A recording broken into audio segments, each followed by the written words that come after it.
Kami dari kelompok 1 praktikum metabolisme biomolekul dengan rekan saya. Kenalkan, nama saya Ananda Brahmi Putri. Saya Dina Sukasari. Saya Daniel Dirgahayu. Saya Nur Abdiabella. Saya Rahma.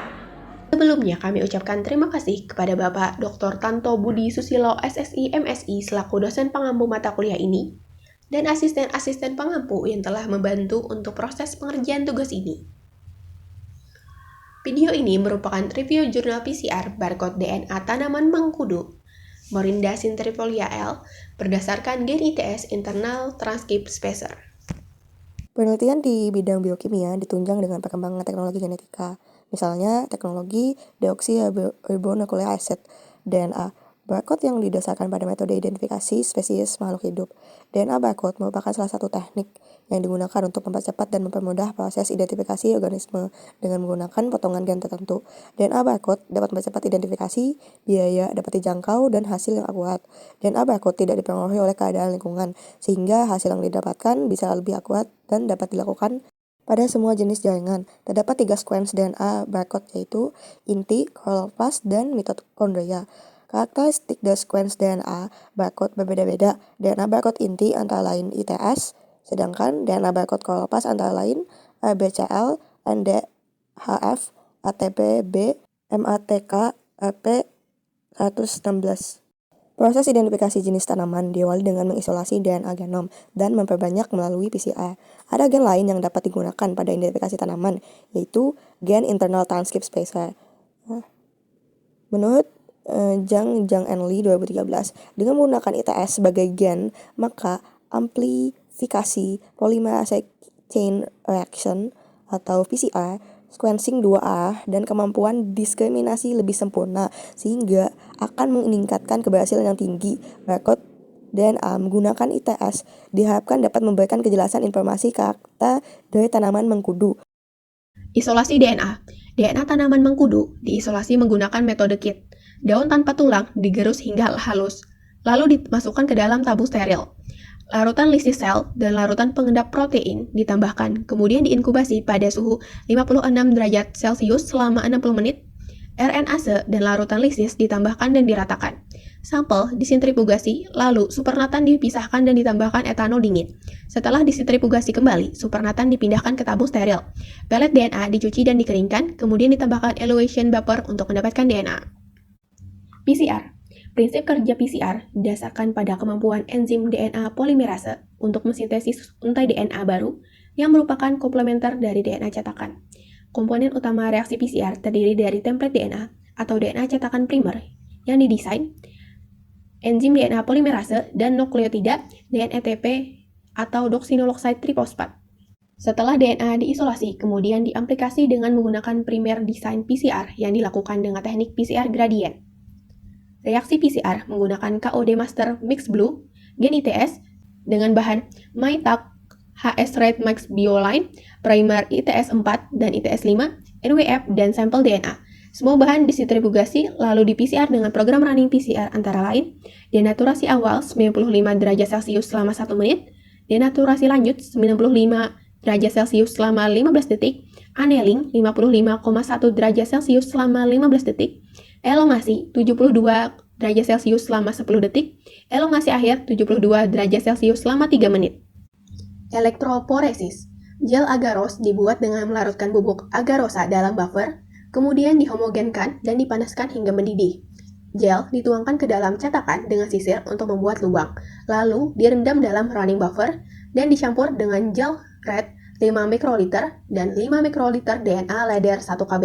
Setelah lubang-lubang pada gel diisi, tangki elektroporesis diberi arus listrik. Sisi yang berisi hasil aplikasi diberi arus negatif dan diamati dengan UV transilluminator selama 60 menit pada voltase 100 volt.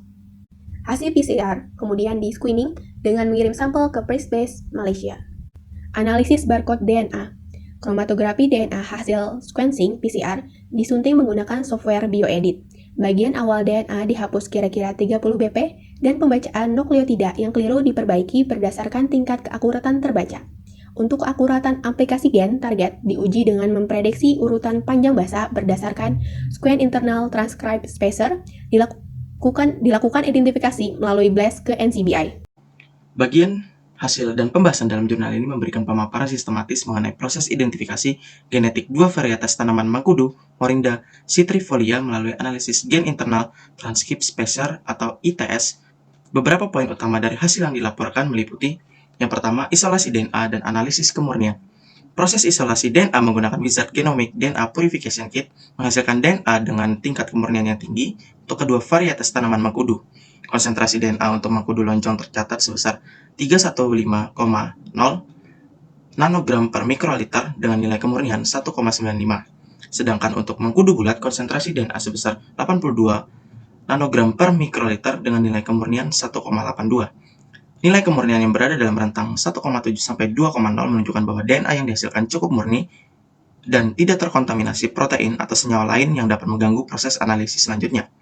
Perbedaan konsentrasi DNA antar kedua varietas mengindikasikan adanya perbedaan kualitas jaringan daun atau efisiensi isolasi pada setiap sampel. Namun, keduanya tetap memenuhi standar untuk analisis lebih lanjut. Yang kedua, amplifikasi DNA dan elektroforesis. Amplifikasi DNA melalui PCR menggunakan prime ITS4 dan ITS5 berhasil menggandakan fragmen DNA pada target gen ITS. Untuk mangkudu lonjong, ukuran fragmen yang dihasilkan adalah 693 BP, sedangkan untuk mangkudu bulat adalah 691 BP. Proses elektroforesis gel agarosa memastikan keberadaan dan ukuran fragmen DNA ini dengan visualisasi pita yang jelas di kisaran panjang yang sesuai. Hasil ini menunjukkan bahwa primer yang digunakan memiliki spesifitas tinggi terhadap gen ITS dari tanaman mangkudu sehingga menghasilkan amplifikasi yang konsisten. Teknik elektroforesis berperan penting dalam memverifikasi ukuran DNA hasil PCR, mendukung validitas hasil penelitian. Kemudian, poin ketiga adalah sequencing dan blast. Hasil sequencing DNA untuk kedua varietas menunjukkan bahwa urutan basan nukleotida mereka memiliki tingkat homologi yang sangat tinggi dengan Morinda citrifolia var. Citrifolia isolate BCM ML1002 untuk mangkudu lonjong, persentase kemiripan mencapai 99,70%, sementara untuk mangkudu bulat adalah 99,12%. Data ini diperoleh melalui analisis BLAST di NCBI yang membandingkan urutan DNA sampel dengan database urutan DNA global. Tingkat homologi yang lebih dari 99% mengindikasikan bahwa kedua sampel berasal dari spesies yang sama. Namun terdapat variasi genetik yang cukup signifikan untuk membedakan varietas. Analisis ini mengukuhkan keandalan barcode ITS sebagai alat identifikasi genetika tingkat lanjut. Kemudian poin keempat adalah analisis filogenetik. Analisis filogenetik dilakukan untuk mengevaluasi hubungan kekerabatan genetik antar spesies. Dalam studi ini, pohon filogenetik menunjukkan bahwa kedua varietas mangkudu lonjong dan bulat berada dalam kelompok in-group yang berbeda dari spesies pembanding out-group, yaitu Curcuma caesia. Hasil ini menunjukkan bahwa kedua varietas mangkudu memiliki hubungan filogenetik yang erat satu sama lain, namun tetap memiliki perbedaan genetik yang signifikan. Adanya 6 basan nukleotida yang berbeda antara kedua varietas mangkudu semakin menguatkan kemampuan barcode ITS untuk membedakan varietas dalam spesies yang sama. Proses bootstrap dalam analisis menunjukkan tingkat kepercayaan yang tinggi, memberikan validitas terhadap hasil filogenetik. Signifikansi, studi ini membuktikan bahwa teknologi barcode DNA berbasis ITS mampu mengidentifikasi varietas tanaman mangkudu dengan presisi tinggi. Adanya perbedaan ukuran fragmen dan urutan basan nukleotida mempertegas bahwa metode ini efektif untuk deteksi variasi genetik. Keakuratan ITS dalam membedakan varietas juga memberikan peluang baru untuk penelitian keanekaragaman genetik, konservasi tanaman obat, dan potensi eksplorasi bioteknologi di masa depan. Temuan ini mendukung pentingnya penggunaan pendekatan molekuler dalam studi tanaman, yang dapat melampaui keterbatasan identifikasi morfologi konvensional yang seringkali dipengaruhi oleh faktor lingkungan. Studi ini menjadi dasar bagi pengembangan aplikasi barcode DNA di bidang botani, terutama untuk spesies dengan nilai etnofarmakologi tinggi seperti Morinda citrifolia. Kelebihan dari PCR pada penelitian ini yang pertama yaitu efisiensi amplifikasi, yang mana PCR menggunakan primer ITS4 dan ITS5 mampu menghasilkan amplifikasi yang spesifik dengan produk berukuran 693 BP untuk varietas lonjong dan 691 BP untuk varietas bulat. Hal ini menunjukkan bahwa metode ini sangat cocok untuk target gen ITS. Yang kedua yaitu kecepatan dan sensitivitas, yang artinya PCR memungkinkan amplifikasi DNA secara cepat dan efektif, bahkan dengan jumlah template DNA yang rendah, seperti yang dihasilkan oleh konsentrasi DNA sampel bulat. Yang ketiga yaitu akurasinya tinggi. Menggunakan MyTech HS Redmix memastikan tingkat akurasi amplifikasi yang tinggi dan meminimalkan kesalahan dalam sintesis DNA. Yang keempat yaitu kapasitas untuk multiplexing. Dengan desain primer yang spesifik, PCR dapat digunakan untuk membandingkan berbagai sampel sekaligus, seperti yang dilakukan dalam penelitian ini. Adapun kekurangan PCR pada penelitian ini, yang pertama, ketergantungan pada kualitas DNA, yang mana PCR sangat bergantung pada kualitas dan kemurnian DNA. Sampel dengan kemurnian lebih rendah mungkin kurang optimal dalam amplifikasi. Yang kedua, resiko kontaminasi, yang mana jika terjadi kesalahan kecil dapat menghasilkan amplifikasi DNA non-target yang tidak dijelaskan secara detail apakah dicegah dalam penelitian ini. Yang ketiga yaitu penentuan kondisi PCR. Keberhasilan PCR sangat tergantung pada optimasi suhu annealing dan waktu siklus. Kondisi suboptimal dapat menghasilkan amplifikasi non-spesifik atau pita DNA yang lemah. Yang keempat yaitu tidak ada pengujian replikasi, artinya penelitian ini tidak menyebutkan apakah amplifikasi diulang beberapa kali untuk menguji konsistensi hasil PCR. Dan yang kelima yaitu biaya. Untuk penggunaan bahan seperti MyTech HS Redmix dan peralatan PCR gradient dapat menjadi mahal yang mungkin menjadi hambatan di laboratorium dengan anggaran yang terbatas. Oke, selanjutnya di sini saya akan menyampaikan kesimpulan. Kesimpulan dari jurnal ini adalah penelitian ini membuktikan bahwa barcode DNA berbasis gen ITS, internal transcript spacer, dapat digunakan untuk mengidentifikasi varietas tanaman mengkudu, Morinda citrifolia L. Dua varietas mengkudu yaitu mengkudu lonjong dan bulat berhasil diisolasi dan dianalisis. Hasil aplikasi menunjukkan ukuran DNA 693 BP untuk mengkudu lonjong dan 691 BP untuk mengkudu bulat. Analisis lebih lanjut menemukan 6 perbedaan nukleotida di antara kedua varietas tersebut. Metode ini menghasilkan tingkat homologi tinggi 99,70% dan 99,12% dengan Morinda citrifolia var, Citrifolia isolate BCMML 1002 membuktikan keakuratan penggunaan gen ITS sebagai alat identifikasi tingkat varietas. Phylogenetic tree menunjukkan bahwa kedua varietas tidak berada dalam cabang yang sama dengan spesies pembanding C. caesia. Oleh karena itu, barcode ITS terbukti mampu mengidentifikasi tanaman hingga tingkat varietas dengan hasil yang akurat. Selanjutnya yaitu kelebihan dan kekurangan dari jurnal ini. Untuk kelebihannya yang pertama yaitu topik penelitian yang relevan dan spesifik, yang mana penelitian tentang identifikasi varietas tanaman mengkudu menggunakan teknologi barcode DNA relevan dengan perkembangan teknologi biologi molekuler. Yang kedua yaitu metodologi yang terperinci, yang mana jurnal ini memberikan penjelasan rinci mengenai prosedur isolasi DNA, PCR, elektroforesis, sequencing, hingga konstruksi pohon filogenetik yang memungkinkan pembaca memahami setiap langkah yang dilakukan. Yang ketiga yaitu data yang lengkap, yang mana hasil penelitian mencakup konsentrasi DNA, nilai kemurnian, panjang fragmen, homologi, dan pohon filogenetik yang menunjukkan kedalaman analisis data.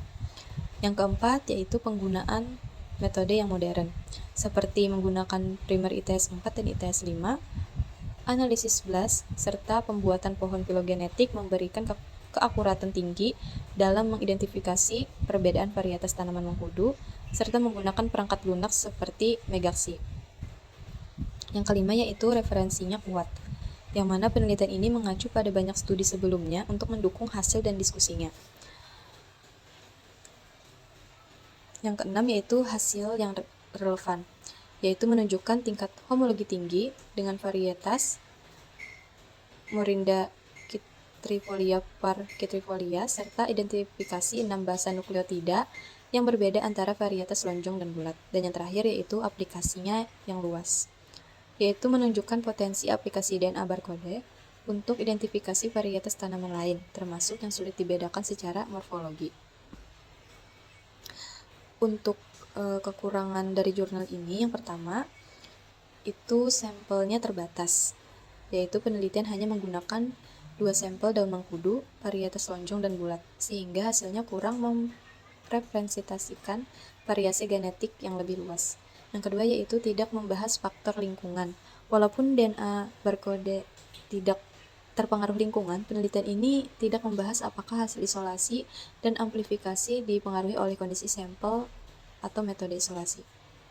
Yang ketiga yaitu ketergantungan pada teknologi, yang mana analisis membutuhkan peralatan canggih seperti PCR dan sequencer, sehingga sulit diadopsi oleh laboratorium yang memiliki keterbatasan fasilitas. Yang keempat yaitu tidak menguji validitas antar gen, yang mana penelitian fokus pada gen ITS saja, tanpa membandingkan dengan gen DNA barcode lainnya yang mungkin memberikan informasi tambahan. Yang kelima yaitu visualisasi data, seperti grafik atau tabel, tambahan untuk hasil BLAST, alignment, dan filogenetik yang bisa membantu pembaca lebih memahami hasil. Yang keenam yaitu bahasa dan tata letaknya, seperti pada beberapa bagian memiliki kesalahan penulisan atau penyusunan yang dapat mengurangi keterbacaan. Dan yang terakhir yaitu tidak ada informasi tentang pendanaan penelitian, yang mana apabila ada, maka bisa menambah transparansi. Terima kasih telah menonton. Wassalamualaikum warahmatullahi wabarakatuh.